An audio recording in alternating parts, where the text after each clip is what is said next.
여러분, 오늘 어버이 주일입니다. 너무나 복되고 감사한 날인데요. 저는 오늘 여러분께 한 가족 사진을 먼저 소개해 드리려고 해요. 여러분, 이 가족 아마 보신 적이 있으실 텐데요. 반가우실 겁니다. 오스트리아에 사는 폰 트랩 대령님의 가정입니다. 아시죠? 예, 영화 사운드 오브 뮤직에 나오는 한 장면인데요. 폰 트랩 대령님은요, 아이들 키우다가 아내가 먼저 세상을 떠나서 굉장히 엄격하고 무뚝뚝하지만 사실은 가슴속에 조국을 사랑하고 자녀들을 누구보다도 사랑하는 따뜻한 마음을 가진 그런 아저씨입니다. 이 가정에 이 자녀들을 돌보는 가정교사 선생님으로 마리아 수녀님이 왔다가 이 가정에서 사랑이 싹트고, 그리고 이 가정의 아이들의 엄마가 되는, 결국은 나치 때문에 아름다운 오스트리아 조국을 버리고 도망해야 했지만, 그러나 음악과 사랑으로 하나 된 이 가정이 아주 아름다운 삶을 향해서 나아가는 모습을 너무너무 멋지게 그린 뮤지컬 영화여서 저도 이 영화 저희 자녀들하고 여러 번 봤습니다. 노래 막 따라 부르면서요, 얼마나 재밌게 봤는지 몰라요. 그런데요, 이 영화에서 마리아 선생님이 아이들에게 하는 대사가 저는 오늘 여러분과 꼭 나누고 싶었습니다. 그 대사가 바로 이런 겁니다. 얘들아, 가족이란 단어의 어원을 아니? 가족이란 말이야, F-A-M-I-L-Y, Father and Mother, I love you. 이 머리 글자를 따서 Father and Mother, I love you 하는 문장의 각 단어의 머리 글자를 따서 F-A-M-I-L-Y, Family라는 단어가 되었다는 겁니다. 정말이요? 아니요. 영화에서 만들어낸 대사지만, 그러나 저는 이 말이 너무너무 와닿습니다. 정말 그렇습니다. 가족은요, 부모가 계심으로 만들어지는 겁니다. 그렇죠? 내 삶의 시작이 그분들로부터 이루어진다는 사실을 우리는 부정할 수 없습니다. 우리가 그분들을 부인하고서는, 그분들에 대한 우리의 관계와 책임을 부인하고서는 내 자신도 내 가정도 아무것도 제대로 세워질 수 없다는 사실을 우리가 알아야 합니다. 여러분, 사람은요, 태어나면서부터 처음 관계를 맺는 것이 부모와의 관계로부터 시작됩니다. 그 관계가 잘 되지 못하고서는 그 이후의 모든 인간관계가 제대로 될 수가 없는 거죠. 부모와 자식 간의 관계는요, 그러니까 모든 관계의 가장 중심이 되는, 기초가 되는 관계입니다. 그래서 그런지요, 하나님의 계명에서도 10계명 가운데 한가운데 제5계명으로 부모를 공경하라 하는 말씀이 있는 거예요. 제5계명이야말로 하나님의 율법의 중심점에 있다. 정말 그렇죠. 하나님을 공경하는 앞에 나오는 계명들, 사람을, 이웃을 사랑하라는 뒤에 나오는 계명들, 그 두 가지를 연결하는 중심에 바로 이 계명이 있는 겁니다. 내 부모를 공경하라고요. 공경하라 하는 표현, 히브리 말로는 카바드라고 하는 단어인데요, 이 단어의 원래 의미는 무겁다는 뜻입니다. 무겁다는 말은 소중하다, 중요하다, 그런 뜻이겠죠. 이 스트롱 렉시콘에 보면 재밌는 표현이 나오는데요, 이 카바드라는 단어가 명사형으로 사용될 때는요, 우리 몸의 내장, 오장 육부 중에 제일 무거운 게 그게 간이랍니다. 간. 정말입니까? 저는 안 재봐서 잘 모르는데 간이 가장 무겁대요. 그런데 이 간을 의미하는 히브리어 단어가 이 카바드라는 단어에서 나왔다는 거죠. 그렇게 중요하다는 거예요. 자, 이렇게 중요한 말로 부모를 공경하라 했습니다. 그만큼 부모를 귀중하고 무겁게 여기라는 말씀이죠. 하나님은 왜 이렇게 강조하실까요? 왜 그래야 됩니까? 우리가 그 이유를 오늘 좀 살펴보는데, 첫 번째는요, 뭐 두말할 것도 없죠. 그것이 하나님의 명령이기 때문입니다. 자, 5장 16절, 신명기 5장 16절을 다시 한번 볼까요? 너는 내 하나님 여호와께서 명령한 대로 내 부모를 공경하라 그랬습니다. 그러니까요, 부모를 공경하는 건 하나님의 명령입니다. 하나님이 그것을 기뻐하신다는 뜻입니다. 신약 성경에서는 그것이 주 안에서 옳다고 말씀합니다.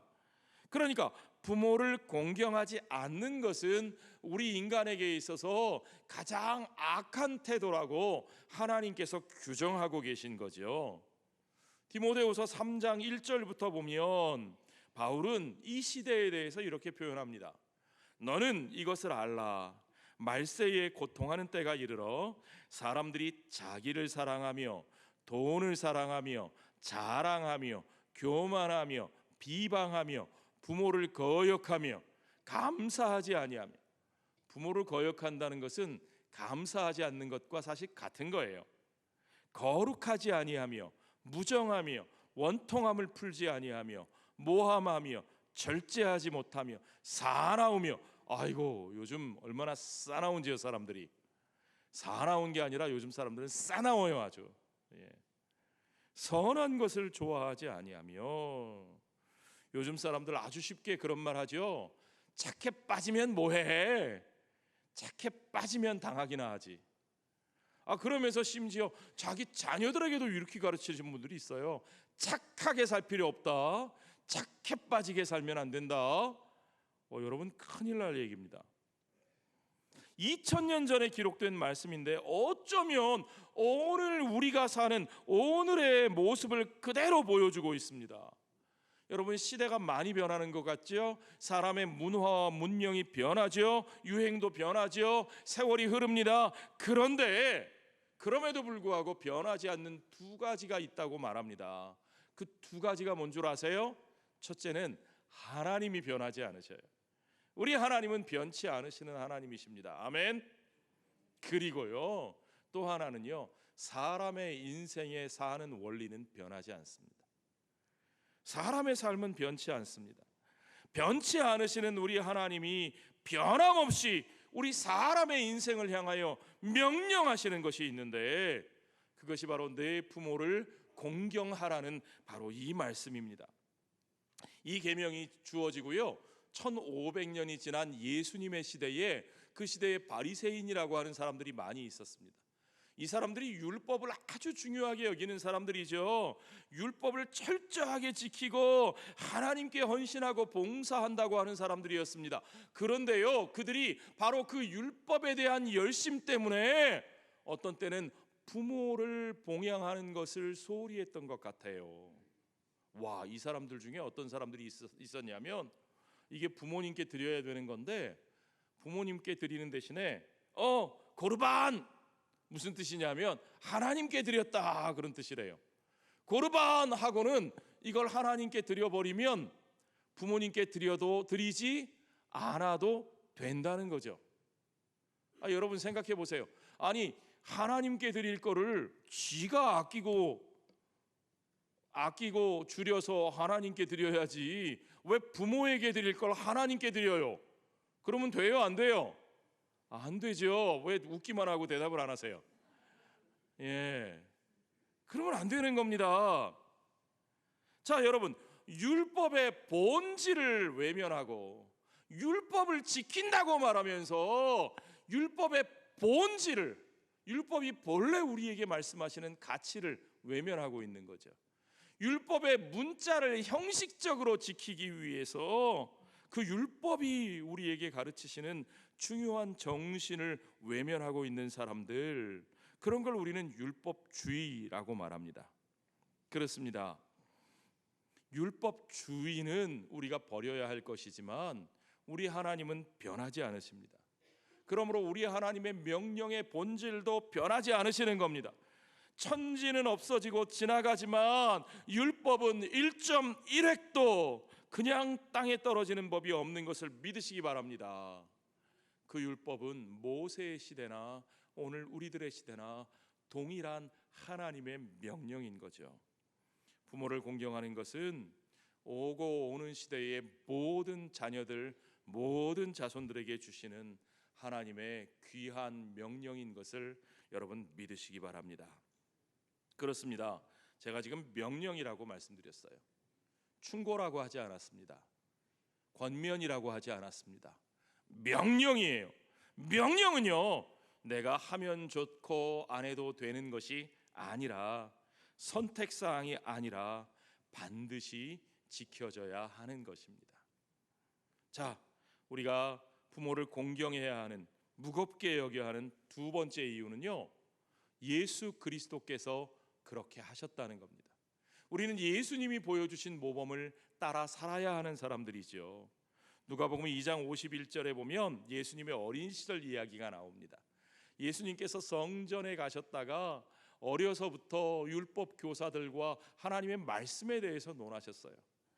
부모가 깜빡 잊고 그냥 갔다가 아들을 찾으러 다시 돌아와서 우리한테 왜 이렇게 하니 나무라시니까 예수님 하시는 말씀이, 내가 내 아버지 집에 있어야 할 것을 모르셨습니까? 그러니까 예수님은 어릴 때부터 자신이 하나님의 아들이신 것을 아셨고 그의 사명이 무엇인지를 아셨어요. 그럼에도 불구하고, 그러니까 당신들은 내 부모가 아니에요가 아니라, 그럼에도 불구하고 그 육신의 부모를 따라 나사렛으로 돌아가셔서 51절에 보니까 예수께서 함께 내려가사 나사렛에 이르러 순종하며, 그 육신의 부모를 순종하며 받드시더라. 그들을 봉양하고 자식의 도리를 다 하셨다는 겁니다. 언제까지요? 그가 공생애를 출발하시기까지 그가 온전히 그의 부모를 봉양한 것을 알 수 있습니다. 그리고요, 주님은 마지막 십자가 위에서도 그의 어머님에 대한 사랑을 우리에게 너무나 아름답게 보여주고 계십니다. 요한복음 19장 26절부터 보니까 예수께서 자기의 어머니와 사랑하시는 제자가 곁에 서 있는 것을 보시고, 자, 이거 보실 때 지금 주님이 어디 계신 거예요? 십자가 위에 달려 계신 거죠. 그 고통과 그 절체절명의 순간에도 자기 어머니께 말씀하시되 여자여 보소서 아들이니이다 하시고, 또 그 제자에게 이르시되 보라 내 어머니라 하신대 그때부터 그 제자가 자기 집에 모시니라. 오늘 우리 백 목사님 찬양 시작하면서 여러분들이 우리들의 어머니입니다, 여러분들이 우리들의 아버지입니다, 그렇게 말씀하셨어요. 그렇습니다. 예수님이 바로 그것을 우리에게 가르쳐 주셨어요. 그 사랑하는 제자에게 그 어머님을 맡기면서 너의 어머니라, 너의 어머니라. 주 안에서 우리가 함께 한 가족 되었음을 주님이 분명히 말씀하십니다. 여러분, 내 몸이 고통스러운 극단적인 상황에 있으면 가족이 생각날까요? 아무것도 생각나지 않습니다. 내가 지금 죽을 것 같은데 무슨 생각이 납니까? 그런데 주님은 바로 그 순간에 십자가에 달려 계시면서도 자신의 어머니를 위로하고 그 어머니를 챙기고 있는 모습을 우리에게 보여주신 겁니다. 여러분, 우리 한국 사람들은요, 큰 일 하면 작은 일은 뒤로 미뤄도 된다고 생각해요. 우리 한국 사람들은 옛날부터 멸사봉공, 그래서 멸사봉공 무슨 말인지 아세요? 사적인 걸 죽이고 공적인 일을 받든다. 와, 그래서 선공후사, 공적인 거 먼저 하고 사사로운 건 뒤로 한다. 그러니까 우리나라 사람들은 국가를 위해서, 교회를 위해서 하면 내 가정은 뒤로 하고 내 식구들은 안 돌보고, 그게 당연한 것처럼 옛날에요. 요새는 아니에요. 옛날에 그렇게들 생각했어요. 사실요, 자기 가정만 챙기고 자기 식구만 챙기는 사람들은 자기 책무를 다하기 어렵고 큰일을 하기 어려운 것도 사실이죠. 이 두 가지 균형 맞추는 게 사실 쉬운 일이 아닙니다. 그래서 요즘 사람들이 말로는 워라벨, 일과 삶의 이 균형을 맞춰야 된다고 말은 하는데, 그 말은 쉽지 그게 쉬운 일이 아니라니까요. 그런데 여러분, 우리 예수님은 지금 세상을 창조하신 그날부터 그 모든 인류의 역사 가운데 가장 중요한 일을 하고 계셔요. 인류의 역사의 가장 중요한 일, 인류를 죄 가운데 구원하시고 악한 죄와 사망의 권세를 물리치시기 위하여 십자가에서 피 흘리시고 자신을 내어주고 계시는 그 놀라운 구원의 역사를 이루고 계신 그 순간, 여러분, 저는요, 부끄럽지만 저 같으면요, 뭐 조금 중요한 일 하고 있으면 누가 옆에 와서 말 거는 것도 싫어해요. 막 설교 준비 막 고민하고 하고 있는데 옆에 와서 아내가 여보 뭐 어쩌고 저쩌고 애가 어쩌고, 좀 나 좀 내버려 두라니까. 막 죄송합니다. 예, 앞으로 안 그럴게요. 예. 그런데 여러분, 우리 예수님은요, 십자가에서 그 귀한 일을 그 고통 가운데 이루고 계시면서 그 순간에 어머니에 대한 사랑과 돌봄의 그 모든 것들을 잊어버리지 않으시고 온전히 끝까지 이루어 내신 것을 여러분 믿으시기 바랍니다. 어머님을 향한 그 사랑, 그 효도, 그리고 하나님께서 이 세상에 주신 가장 큰 사명을 이루시는 그 십자가의 구원의 역사, 우리 주님은 그 가운데 어떤 것도 소홀히 하지 않으시고 버리지 않으시고 온전히 이루어내신 것을 여러분 믿으시기 바랍니다. 우리가 그것을 온전히 바라보아야 합니다. 우리는 우리 주님의 그 마음을 온전히 느낄 수 있어야 합니다. 어머님을 향한 그 아름다운 공경의 모습을 우리의 눈에, 우리의 마음속에 담아야 합니다. 주님이 앞서서 그 아름다운 모습을 십자가 위에서 보이셨다는 사실을 우리가 결코 삶의 모든 순간 속에서 잊지 말아야 하는 것을 여러분 아시기 바랍니다. 세 번째로요, 우리가 부모를 공경해야 하는 이유는 우리가 후회하지 않기 위해서입니다. 여러분, 부모를 공경하라 하신 이 말씀은요, 제게는 참 슬픈 계명입니다. 제 자신에 대해서 고백을 하면요, 저는 부모 곁을 떠나서 20년을 남의 나라에서 살았습니다. 부모가 너무너무 그립기도 하고 죄송하기도 하고, 그래서 모국에 들어와서는 비록 뭐 몇백 킬로미터 떨어져 있지만 그래도 가서 뵐 수 있으니까 가능한 한 찾아뵙고 자주 바식 노릇을 좀 해야 되겠다고 결심만 했는데 그만 아버님 돌아가셨어요. 얼마나 죄송하고 얼마나 마음이 아픈지요. 아버님 장례를 치르면서 너무너무 후회가 되고 가슴이 아팠습니다. 그런데 그렇게 후회해 놓고도 어머님 계시는데 어머님께도 또 전화도 제대로 자주 못 드리는 것이 그게 자식입니다. 그런데 부모님은 그런 자식을 위해서 평생을 살아갑니다. 자식들은 그런 부모님의 사랑을 제대로 깨닫지 못하고 살아갑니다. 심리학자들이 이렇게 분석을 했어요. 자식들의 심리의 변화 과정을. 어릴 때 유아기에는요, 그들의 심리, 마음속에 부모가 전부입니다. 부모가 삶의 전체입니다. 그러니까 부모에게 전적으로 의존하고 부모를 신뢰하지요. 그러다가 사춘기가 지나고 20대쯤 되면요, 그때부터는 삐딱하기 시작합니다. 부모가 이게 별로 신뢰가 안 됩니다. 부모를 무시하기 시작합니다. 부모의 시대하고 우리 시대는 까마득히 달라 보이고 부모님은 무지한 시대에 사셨기 때문에 부모님이 말씀하시는 것이 귀에 들어오지 않습니다. 그런 때가 언제까지 가느냐? 제가 경험해 보니까 한 30대까지 가는 것 같아요. 그렇죠? 그러다가요 40대가 되면 달라집니다. 왜 달라질까요? 자기 자식 키워보면 아는 거예요. 자기 자식 키워봐야 아는 거예요. 조금씩 깨닫습니다. 그때 그래서 내 어머니 아버지가 그렇게 말씀하셨어. 그때 그건 이제 보니 부모님이 옳았던 것 같아. 그러다가요 제 나이 정도 되고 한 50쯤 되고 또 여기 60대 되신 분들 보면 이제 많이 느끼고 깨닫는 것이 아버지가 옳았어, 어머니가 옳았어 라고 그때서야 이해하게 된다는 거죠. 그런데요, 그때가 되면 부모님이 계셔요, 안 계셔요? 안 계셔요. 그게 우리 인생의 슬픔입니다. 100년 전에 심리학자들이 분석한 건데요, 그러나 오늘날도 자녀들은 그대로 그렇게 살아가는 것 같습니다.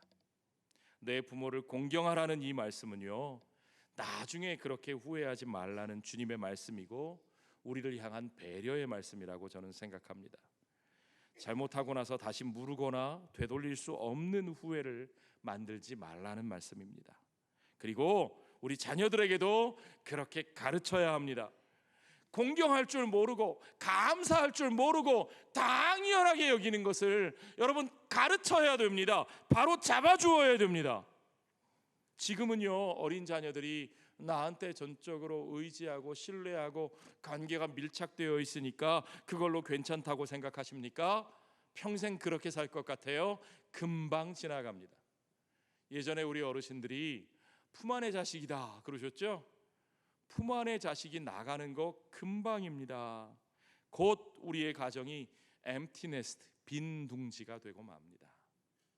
빈 둥지에, 텅 빈 둥지에 영감 마누라 둘만 남고 아니면 나 혼자 남고, 그때 여러분 내가 왜 자식들 똑바로 가르치지 못했나, 그렇게 후회하시면 안 되는 거죠.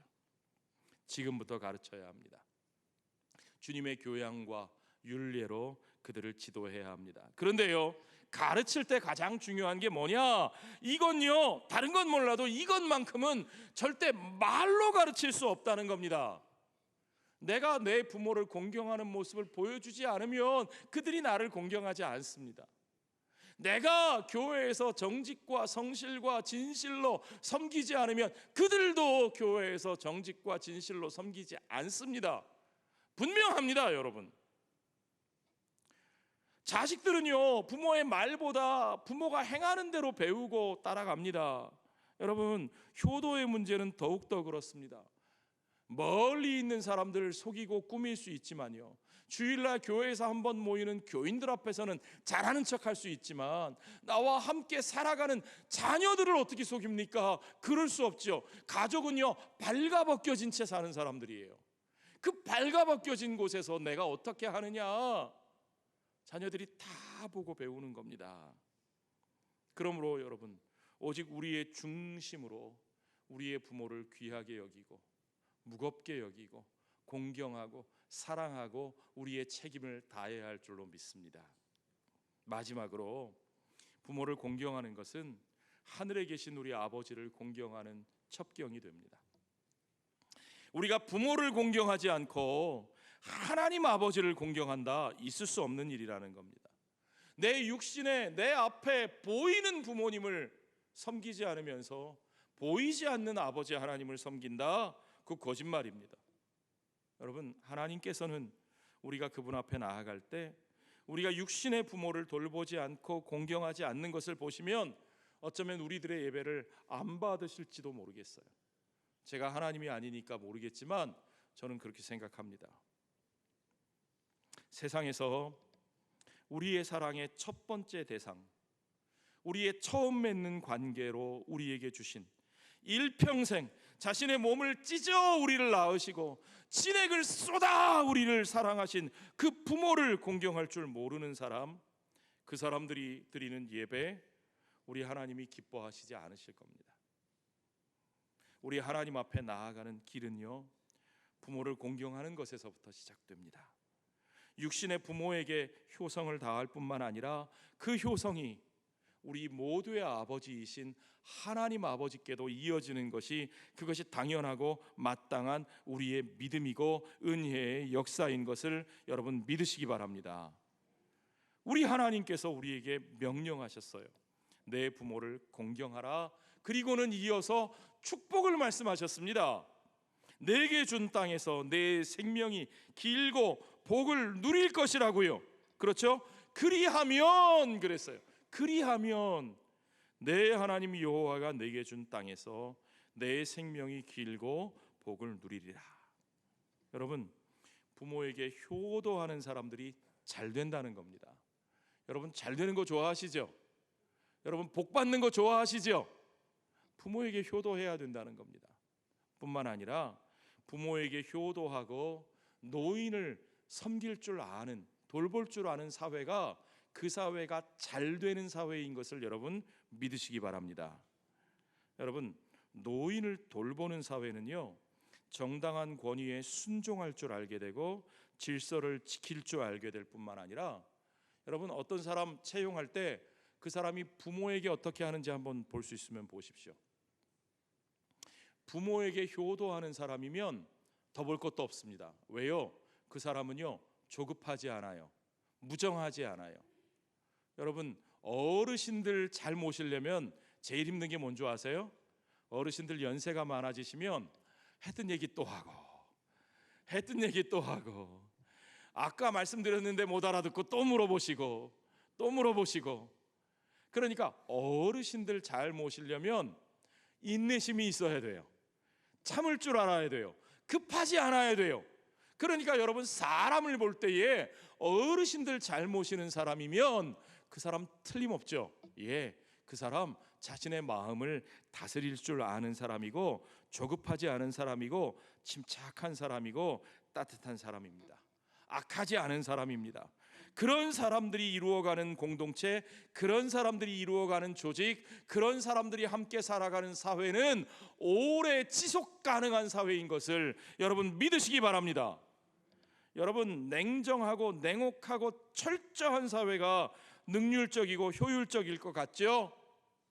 그러면 잘 살 것 같죠? 아니요, 그렇지 않아요. 그런 세상 오래 가지 못합니다. 여러분, 우리가 사는 세상은요, 경쟁과 효율과 능률로 이루어지는 것이 아닙니다. 우리나라가 이제까지 그런 식의 성장하면서 경쟁, 효율, 능률, 능력, 성과 막 이런 것만 강조했어요. 그러다가 어떻게 됐습니까? 우리 사회가 오늘날 우리 사회가요, 살기 싫어하는 사회가 됐어요. 사람들이 삶을 싫어하는 사회가 됐어요. 자살률이 전 세계에서 제일 높은 사회가 됐고요, 사람들이 결혼을 안 하고요, 아이를 낳지 않는 세상이 됐어요. 사람들이 삶을 행복하게 느끼지 못하는 거예요. 여러분, 세상은 그렇게 돌아가는 게 아닙니다. 이 세상은 기계로 이루어진 사회가 아니고, 이 세상은 사람이 모인 곳이라는 사실을 우리가 기억해야 합니다. 여러분, 분명히 아십시오. 사람을 소중하게 여기는 사회가 지속 가능한 사회입니다. 사람을 소중하게 여기는 사회가 오래 갈 수 있습니다. 특별히 여러분, 사람을 소중하게 여긴다는 건요, 내 마음에 드는 사람, 잘난 사람, 요새 외모지상주의, 막 잘생기고 예쁜 사람들만 막 좋아하는데, 내 마음에 드는 잘생기고 잘나고 능력 있는 사람을 떠받드는 사회가 아니라 연약한 사람을 배려하고 섬기고 돌보며 그들과 함께 살 줄 아는 사회가 지속 가능하고 생명력 있는 사회인 것을 여러분 믿으시기 바랍니다. 그렇게 살면요, 여러분, 지금 잠깐은 손해를 보는 것 같아도, 지금은 효율적이지 못한 것 같아도, 지금은 너무 낭비가 심한 것 같아도, 여러분, 내 부모를 돌보지 않고, 노인들을 돌보지 않고, 연약한 이들을 돌보지 않고 우리가 어떻게 잘 사는 사회가 될 수 있겠어요? 잘 산다는 말이 우리에게 이루어질 수 있습니까? 불가능하다는 사실을 여러분 아셔야 됩니다. 모든 사람이 함께 잘 살고자 하는 그런 세상을 우리가 만들어 가려면, 우리가 약한 자, 우리가 부족한 자, 불편한 자들을 배려하고 그들과 함께 할 수 있어야 합니다. 사람의 삶을 숫자나 그들이 산출해내는 생산성으로 판단해서는 안 되는 겁니다. 모든 사람이 잘 살고 싶다, 그걸 부끄러움 없이 내놓는 사회가 됐습니다. 몇십 년 전에 IMF 때 여러분 부자 되세요 하는 광고가 막 TV에 나오면서부터 그 전에는 돈 많이 벌었다며? 그러면 아유 아니에요, 부끄러워하고 막 이랬는데 지금은 안 그래요. 막 다 자기의 욕망을 드러내고 그걸 막 드러내는 사회가 됐습니다. 그러나 여러분, 무엇이 잘 사는 것입니까? 우리가 어떻게 하면 진짜 잘 살 수 있는지를 좀 더 깊이, 좀 더 본질적으로 여러분 고민하시고 성경적인 답을 찾아내셔야 합니다. 하나님께서 우리에게, 이 땅의 사람들에게, 이 땅에서 우리가 잘 사는 것의 첫 단추를 꿰도록 우리에게 가르쳐 주셨습니다.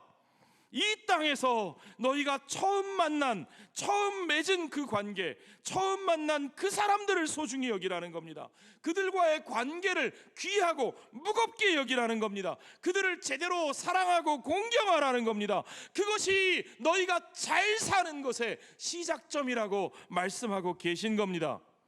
그러면 내가 너희에게 준 그 땅에서 너희의 삶이 길고 복을 누리게 될 것이라고 말씀하시는 겁니다.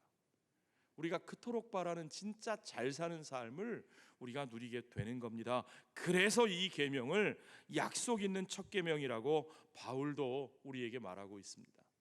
에베소서 6장 1절부터 자녀들아 주 안에서 너희 부모에게 순종하라. 이것이 옳으니라. 내 아버지와 내 어머니를 공경하라. 이것은 약속 있는 첫 계명이니 이로써 내가 잘되고 땅에서 장수하리라. 여러분, 한마디로 말하면 진짜 그런지 그렇지 않은지 확인해 보라는 말씀입니다. 여러분, 우리가 감히 하나님을 시험할 수 없지만 이 말씀은 하나님께서 그런가 아닌가 확인해 보라고 말씀하고 계셔요. 하나님이 그렇게 약속해 주셨다는 겁니다. 여러분, 우리 하나님의 약속을 믿으십니까? 우리 하나님이 약속을 지키시는 분이심을 믿으십니까? 그러면 여러분, 그 약속을 붙들고 순종하시기 바랍니다. 그것이 진정으로 우리가 잘 사는, 우리가 제대로 사는, 우리가 사람답게 사는 삶의 첫 단추를 바로 꿰는 일이기 때문입니다.